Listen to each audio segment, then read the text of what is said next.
Welcome to Living Your Faith. Welcome back to our program. We talked about St. Agnes a moment ago, and now we're going to talk about St. Cecilia. St. Agnes, as I might have mentioned last time, has two feast days on the traditional calendar.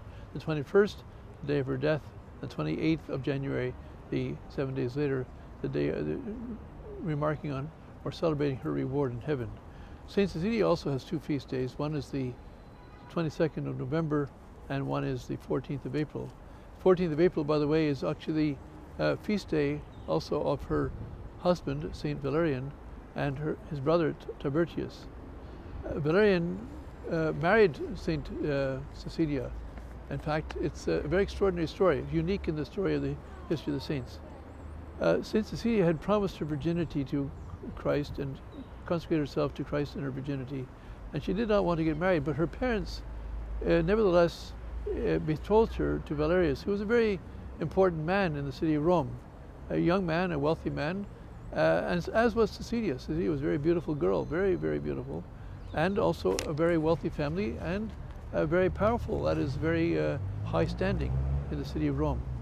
And so this is an extraordinary thing happened. She prayed and fasted. She didn't know what to do because she had been betrothed by her parents' will, not her own, to marry Valerian.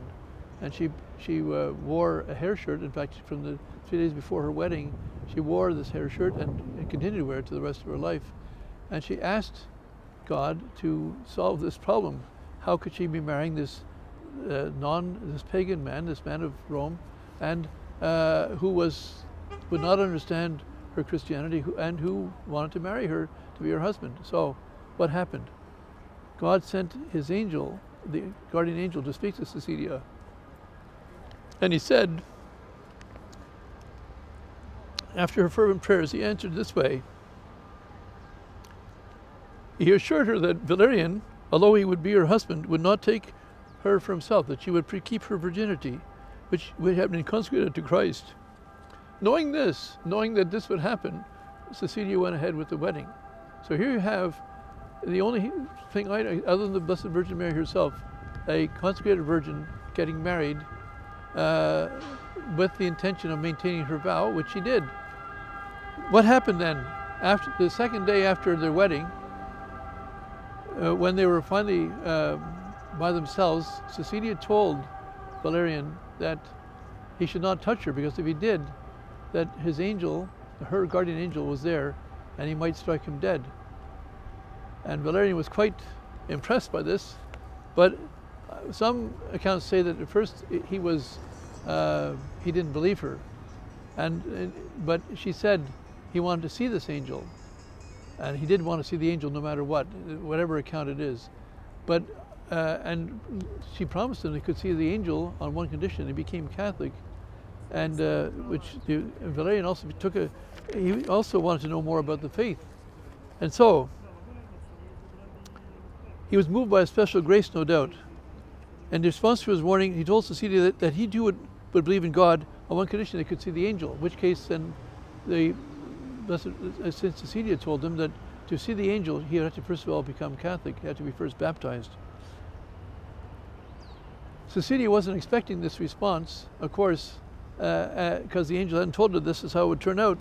And so she had tremendous joy, and she sent him to Pope Urban I, became Saint Urban I, and Pope Saint Urban converted Valerian.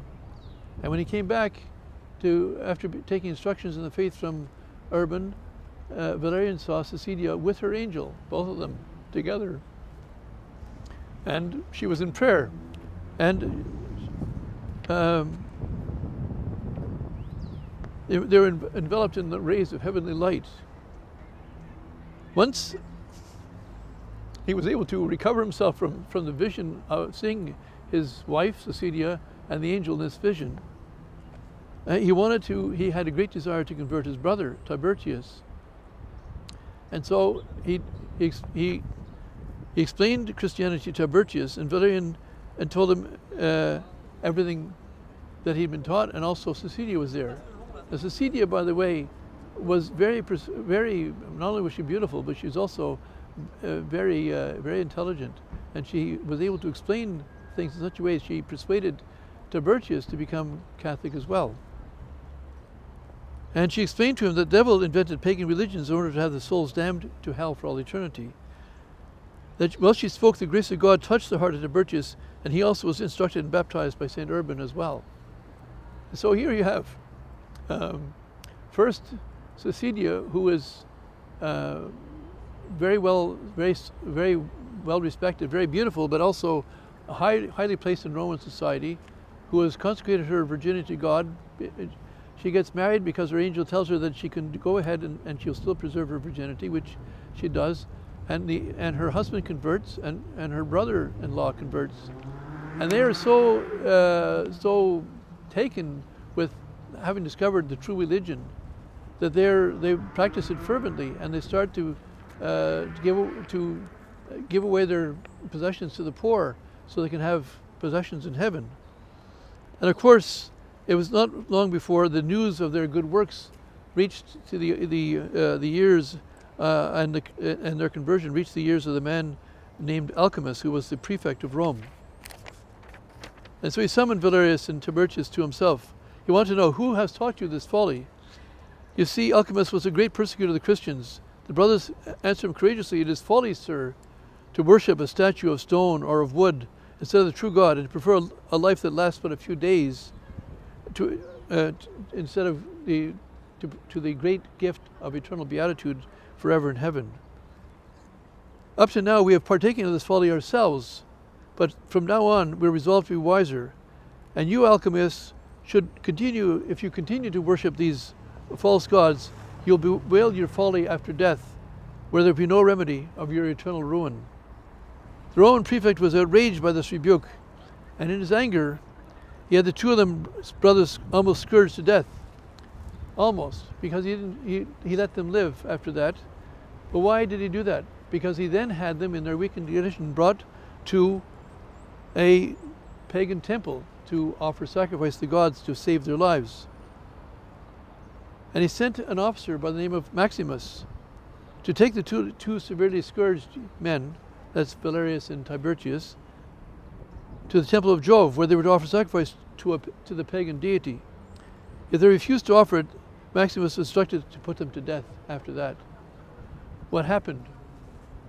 Well, being in the presence of these two brothers, Maximus was most impressed. He could not understand who these men who refused to worship to the devil, to these false gods, why they were so happy, why they were so joyful. And he needed an explanation from them. And so how is it possible that we cannot rejoice, they explained. How is it possible we cannot rejoice, finding that we are about to pass from this miserable life to one which is unspeakably happy and never-ending felicity? Curious, Maximus responded, is there then another life after this one? And they told him, yes, of course, without a doubt. Our souls are immortal, and after this life, which is, although it is short, is so full of tribulation, there's another life prepared by God for those who serve him faithfully. Maximus, St. Alphonsus tells us, Maximus was moved by these words, more so by the grace of God, and he said, if things stand thus, I also want to be a Christian. That same night, the execution was put off to the next day, and that same night was baptized in the presence of Saint Cecilia, and she spoke to him of the glory of martyrdom. When Valerian and Tiburtius were beheaded the following day, Maximus saw their souls enter into heaven.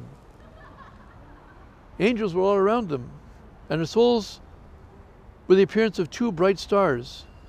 Seeing this wondrous sight, Maximus wept for joy, and he cried out, O you blessed servants of the true God, who can comprehend your glory as I see it? As I am also a Christian, why cannot I also enjoy the same blessed lot? Of course, Alcimus soon found out of Maximus's conversion to Christianity. And as a result of his conversion, many others were converted as well. Many other pagans were brought. This came to the attention again of the Roman prefect. He had this officer beaten with rods to such an extent that he died just by the beating of the rods.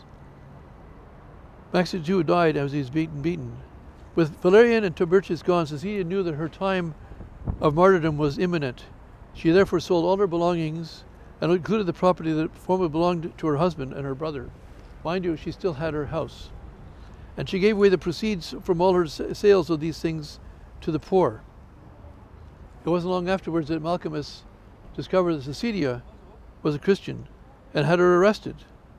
People were shocked and moved to tears at the sight of such a beautiful woman and one of such nobility, that of being led off to her death. Along the way, people begged her to renounce our Lord, but she, weeping not for herself but for them, said, "You speak thus because you are ignorant of the happiness of dying for Jesus Christ. Know then that I desire nothing more ardently." Here we see today in these feasts of St. Agnes, St. Cecilia, and also St. Ignatius, all of them this great desire for martyrdom, and that they're also with Tibertius and his brother Valerian, the husband of all of them, have this great joy and our desire because of the great love of God. As she continued to utter the words which the Holy Ghost gave her to speak, the desire to convert welled up inside her listeners. And she asked them if they believed, and they responded, "Yes, we believe, and we wish to become Christians." As a result of this encounter, some 400 people converted by Cecilia on the day of her arrest, all of whom were baptized by Pope St. Urban.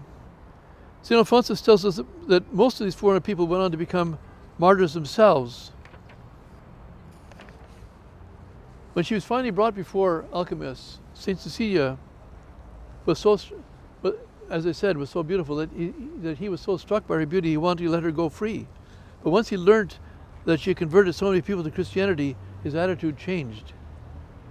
He threatened her with death unless she was to immediately reform herself. That is, that if she would, of course, become a pagan. She replied for herself and for all Christians. She said, "You indeed condemn us to death, but instead of wretched existence, which we thus lose, God gives us an everlasting life of happiness. How can you wonder then that Christians have so little fear death?" Christians don't fear death, she pointed out, because they have such a great benefit to be received by dying. "You adore a statue of stone formed by a sculptor's chisel or an image made from a block that has grown in the forest. These are your gods, but the Christians, on the contrary, adore only one God, the creator of all things. And for so doing you condemn them to death. And why? Because they will not commit this act of impiety against God, of adoring a false god." He became furious. Alchemist became furious with Cecilia and imprisoned her, but not in a common jail, but in her own house. And he presumably was out of respect for her rank, but I think he also could see how effective her martyrdom had already become by just being arrested. She was converted 400 people. He feared some public outcry, and that's why he decided to kill her quietly, but his intent did not work. He wanted to suffocate it in an oven to death, away from the view of the public.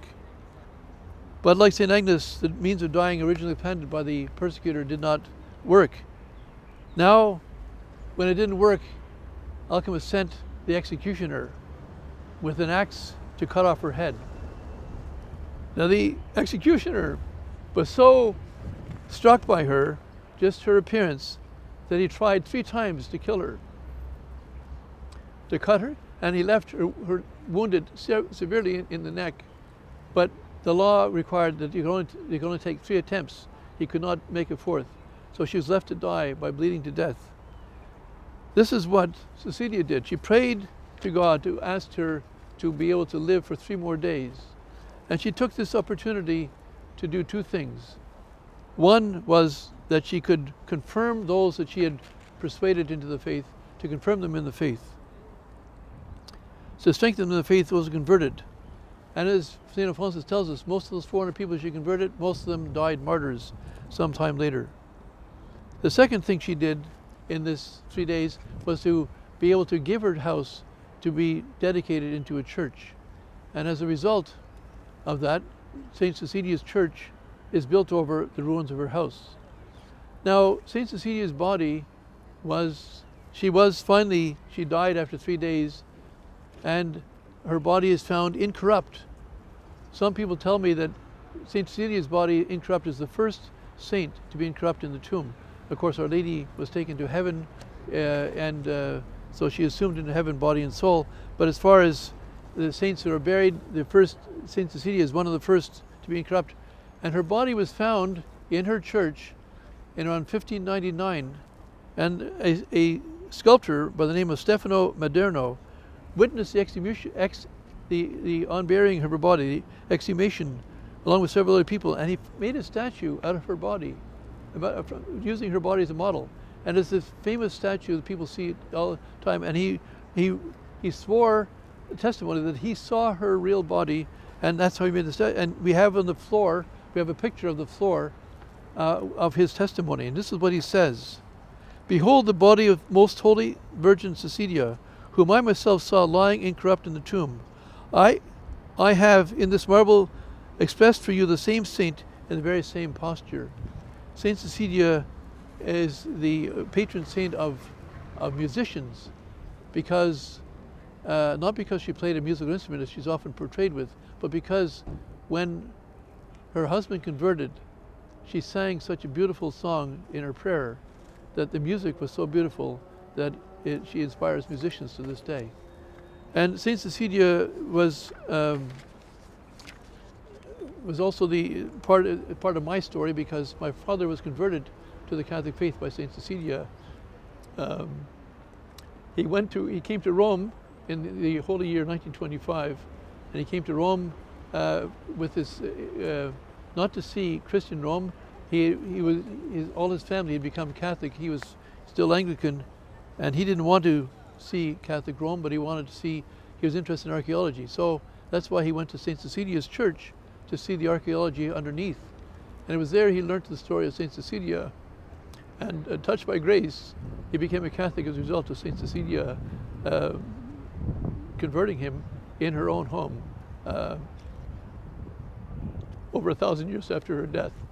So let us remember to pray to the saints, to ask them to protect us, to intercede for us, and realize that the martyrs have a great many merits. And St. Alphonsus, St. Augustine tells us that God wants to give us great favors and great things for us, but if we got them ourselves, we would become proud.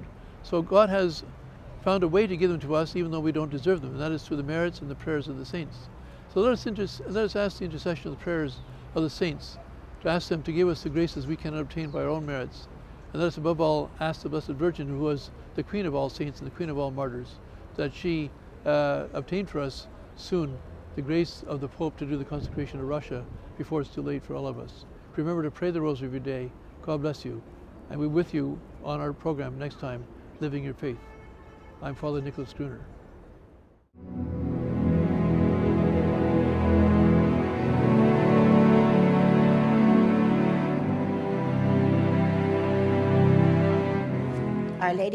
La Madonna sa come far avvenire i miracoli e sono sicura che troverà il modo affinché il Papa guardi questo DVD e ascolti in prima persona cosa hanno da dire i fedeli in merito alle condizioni in cui si trovano oggi il mondo e la Chiesa.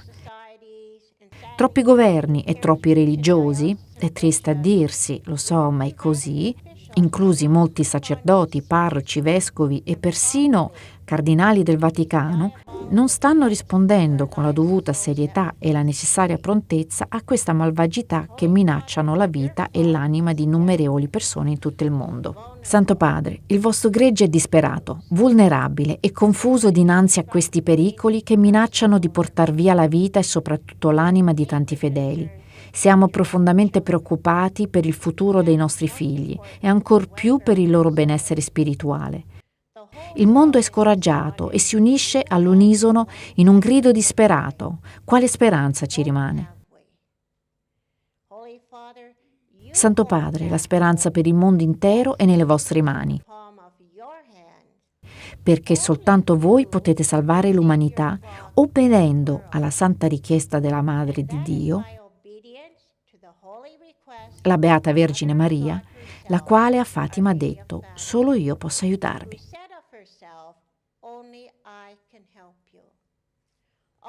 La Madonna ha chiesto che il Santo Padre, insieme a tutti i vescovi del mondo, compiano nello stesso giorno e alla stessa ora una consacrazione collegiale della Russia al Cuore Immacolato di Maria. Si tratta di una preghiera di soli 5 minuti. Santo Padre, non vi preoccupate delle ripercussioni di questo gesto o delle minacce che vi intimano di non farlo. Abbiate fede nella promessa della Madonna. Il paradiso non commette errori. Nostro Signore ha compiuto il grande miracolo del sole e ha fatto sì che le profezie di Fatima si compissero tutte proprio affinché voi, Santità, poteste credere in esse ed obbedire quindi alle richieste della Madonna di Fatima. Affidatevi completamente alla guida amorevole che vi offre la Madonna di Fatima. Affidatevi alla sua materna promessa e protezione, come giustamente voi ricordate ai fedeli di tutto il mondo. La Madonna ha chiesto la consacrazione della Russia, non del mondo. Ed ella non gioca con le parole. Vi prego, Santo Padre, di prendere seriamente e letteralmente le parole della Madonna. Non possiamo cambiare una formula preparata da nostro Signore, che il cielo ci ha fatta avere per mezzo della Beata Vergine Maria.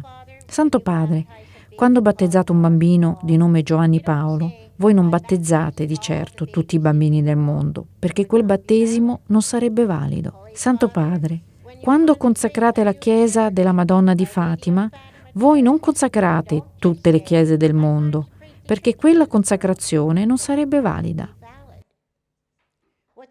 Senza nominare specificatamente e precisamente il nome di quel bambino oppure il nome di quella chiesa, nessuno dei due sarà stato consacrato in modo efficace.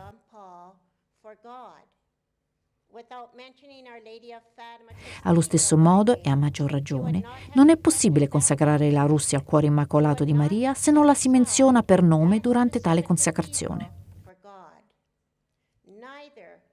Consacrare tutte le nazioni del mondo non equivale a scegliere in particolar modo la Russia, preservandola e consacrandola specificatamente al Signore. Consacrare tutte le nazioni del mondo non equivale a scegliere in particolar modo la Russia, preservandola e consacrandola specificatamente al Signore. Questa consacrazione non è mai avvenuta e non può avere quindi gli effetti promessi. Santo Padre, voi, meglio di tutti noi, siete a conoscenza di questa verità. Noi fedeli cattolici guardiamo a voi per essere protetti e guidati contro le forze diaboliche che attentano alla nostra anima tutti i giorni della nostra vita. Per questo non riusciamo a capire come mai non abbiate ancora voluto compiere la consacrazione della Russia. A secondo di quanto detto dalla Madonna, l'ordine impartito dal Signore di consacrare la Russia è stato ritardato già troppo a lungo ed il tempo a nostra disposizione sta per scadere. La Madonna ha offerto l'unica soluzione possibile, ma questa può realizzarsi soltanto grazie a voi, Santità. Ogni giorno di ritardo nel compiere questa consacrazione comporta la perdita di un numero sempre maggiore di anime e di vite umane. Oggi centinaia di migliaia di persone vengono perseguitate, torturate e uccise a causa della propria fede in Cristo. Per favore, Santo Padre, non prolungate questo stato di cose, proteggete il vostro gregge, vi imploriamo di consacrare la Russia prima che sia troppo tardi per tutti noi. Lo diciamo con amore e devozione nei vostri confronti, Santità, anche alla luce di ciò che raffigura la visione del terzo segreto di Fatima. Santo Padre, noi preghiamo quotidianamente per voi. Salvateci, salvate i nostri figli e salvate anche voi stesso dagli orribili castighi profeziati da Gesù e da Maria se non procederemo al più presto ad obbedire alle richieste della Madonna di Fatima. Santo Padre, è venuto il momento di dimostrare alla Madonna di Fatima il vostro totale affidamento e la vostra assoluta obbedienza ai suoi comandi. Grazie e che Dio vi benedica tutti.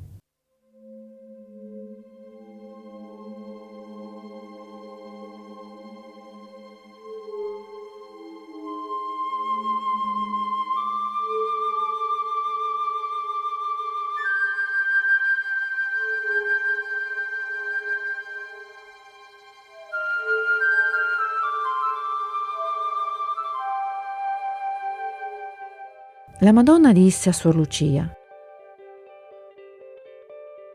a tutti coloro che il primo sabato del mese, per 5 mesi consecutivi, si confesseranno e riceveranno la Santa Comunione reciteranno il rosario e mi terranno compagnia per 15 minuti, meditando sui 15 misteri del rosario, in spirito di riparazione, io prometto di assisterli nell'ora della loro morte con tutte le grazie necessarie per la salvezza delle loro anime.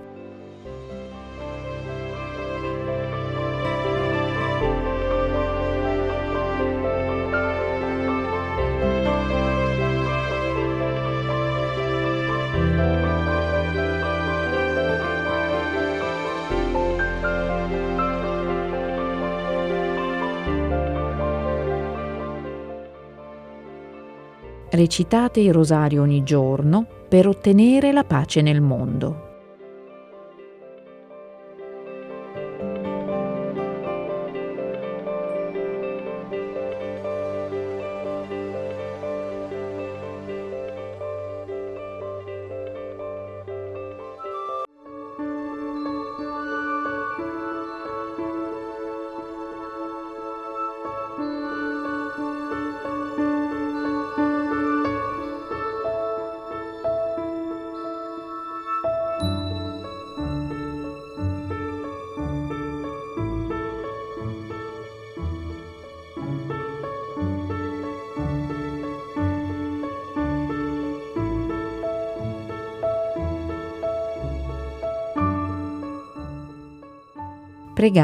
Pregate molto e sacrificatevi per i peccatori. Molte anime vanno all'inferno perché non vi è chi si sacrifichi e preghi per loro.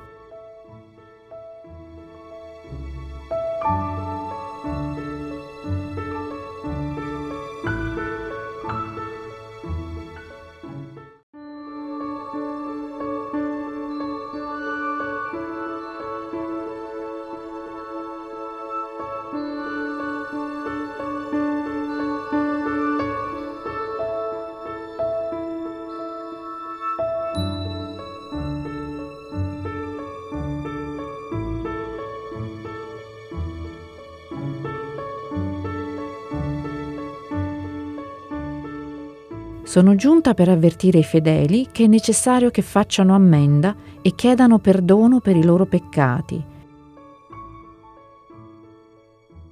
Non offendano più nostro Signore, che è già molto offeso.